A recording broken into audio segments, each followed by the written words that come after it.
Binaligtad na naman po ng China yung nangyari sa pinakamarahas na sa ating Philippine Navy dyan po sa Ayungin sa West Philippine Sea noong Monday na naputulan ng daliri yung ating sundalo, sinira yung ating mga saking pandagat at saka nawala pa yung mga baril at iba pang gamit natin.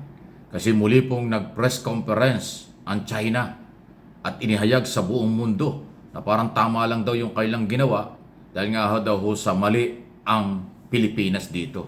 Pakinggan po ninyo itong ilang porsyon na sinasabi, although lingwahe nila ito ng Chinese, pero naintindihan naman kahit paano yung kailang mga pinapaliwanag. 取必要措施，维护自身主权，合法合理，专业克制，无可非议。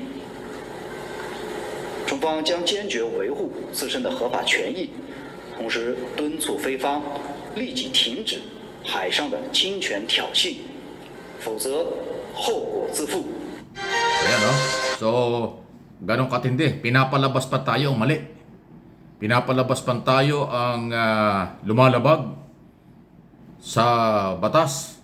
Pinapalabas pang hindi raw tayo nagpaalam sa kanila dun ho sa pagre-resupply natin. Kaya daw nangyari.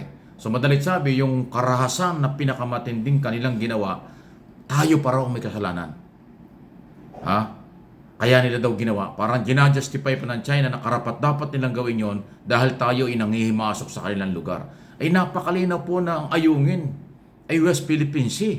Milya-milya ang layo sa China at sakop sa exclusive economic zone ng bansa. Pero patuloy po nilang binabaliktad sa kanilang mga paghahayag ng ganyang paliwanag, malaya o press conference na pinipick up ng buong China at ng ibang komunidad na tayo pa yung mali. Yun ang kanilang paniniwala. Pero siyempre, tayo may naniniwala na majority sa international community, tayo ang pinaniniwalaan at ang China ang marahas at mali ang ginagawa. So, ganun pong katindi. Kaya ko ito'y pinarinig sa inyo at pinapaliwanag. Kung ganyan po ang paulit-ulit na kanilang paniniwala, ibig sabihin ito, magtatagal ang isyong ito na magiging mas mainit at painit pa sa darating na araw. Dahil hanggang ngayon, hindi tinatanggap ng China na tayo ang mayroong karapatan sa West Philippine Sea. At lahat ng ating ginagawa, itinuturing nilang illegal. Talagang wala siyang pakialam sa mga batas, international at national law sa Pilipinas. Kahit na halos lahat ng bansa sa mundo ay nanawagan na at nagsabi na mali ang China, wala silang pakialam. Yan po yung napakahirap na sitwasyon. Okay? Kaya muli akong nananawagan sa ating mga mamamayan sa buong mundo, hindi lang sa Pilipinas, tulungan natin ang ating Pangulo, tulungan natin ang ating military at ang Coast Guard.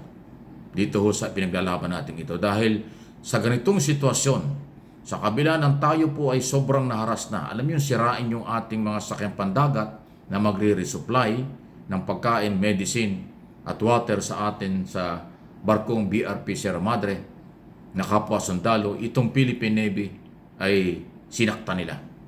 Kinuha yung mga personal na gamit at marami pong harassment na nakita nyo sa mga video doon sa nakaraang pinakikita natin. Okay. Kaya ko muli pong idinidiin na talagang tatagal ito dahil yung China hindi po nagbago. Patuloy na tayo ang kanilang minamali sa kabila ng kitang-kita na sila yung umaabuso. At dahil dyan, ito na naman tayo. Meron naman pong mga senador, katulad ni Senador Amy Marcos, gustong imbestigahan ito. Yung mga senador tulad ni na Robin Padilla, Tolentino at Amy Marcos na identify pro-Duterte, laging iba ang sinasabi. Okay? Isipin mo, iimbestigahan. Paano nyo iimbestigahan yan?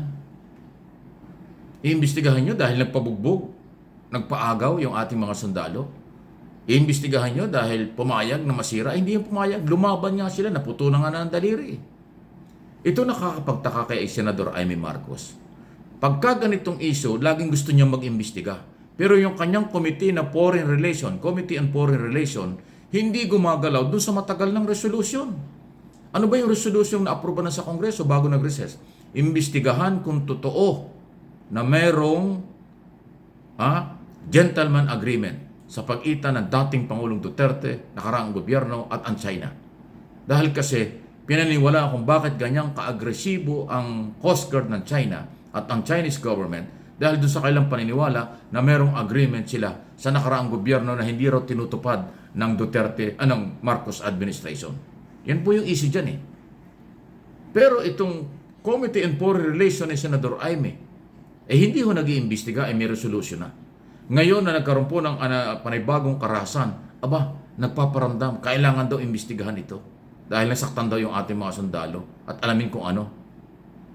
Yung unang issue, ayaw mong gumalaw dahil dapat si Duterte ang magpaliwanag at imbestigahan mo. Hindi ka gumagalaw. Ngayon na naninindigan yung ating Philippine Navy at ating mga sundalo sa resupply at naputulan na nga ng daliri at maraming nasira sa ating kagamitan, ngayon gusto nyo makisawsaw na naman? Ay yung unang issue na gentleman agreement, hindi kayo interesado. So ano ito, Senador Aimee?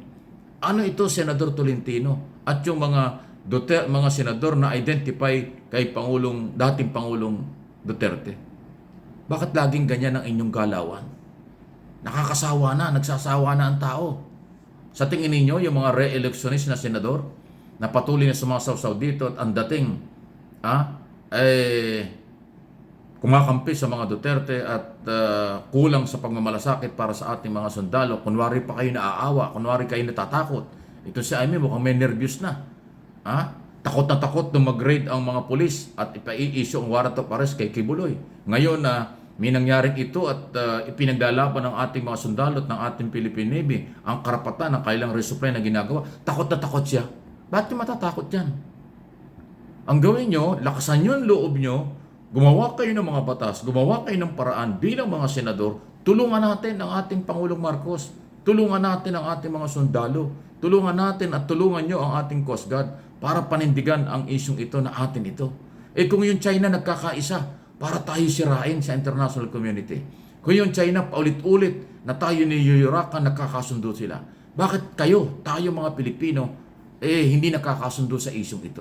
Yung mga pro-China na mga Pilipino, mga vlogger na pro-China, mga Duterte na walang pagkundi ng ginagawa sa China, sa kabila na itong marahas ng ito, naputulan na ng daliri. Mga sundalo na ito, hindi ito mangingisda. Dati mga mangingisda ang inaharas, tahimik kayo. Ngayon, sundalo na ang hinaras at sinaktan. Wala pa rin kayo sinasabi. Tapos mag-iimbestiga yung mga kaalyado ng mga Duterte. Anong gusto nyo malaman? Hindi imbestigasyon ang kailangan dyan. Bahala na ang militarya dyan. Ang kailangan dyan, suporta. Hindi lang pagkundi na. Magpakita naman kayo ng 100% na malasakit at suporta sa ating gobyerno at sa ating mga sundalo. Enough na yon. Pero yung pagsawsaw for publicity only, dahil mag-e-eleksyon sa Mayo, makikisawsaw dahil kayo yung mga re-electionist, basang-basa namin ang sitwasyon. Yan lang ang layo ninyo, for publicity. Pero hindi makakatulong sa kasalukuyang sitwasyon na kahirapan at kalagayan ng ating mga sundalong pisikal na hinaharas ng Chinese government at ng Chinese authority.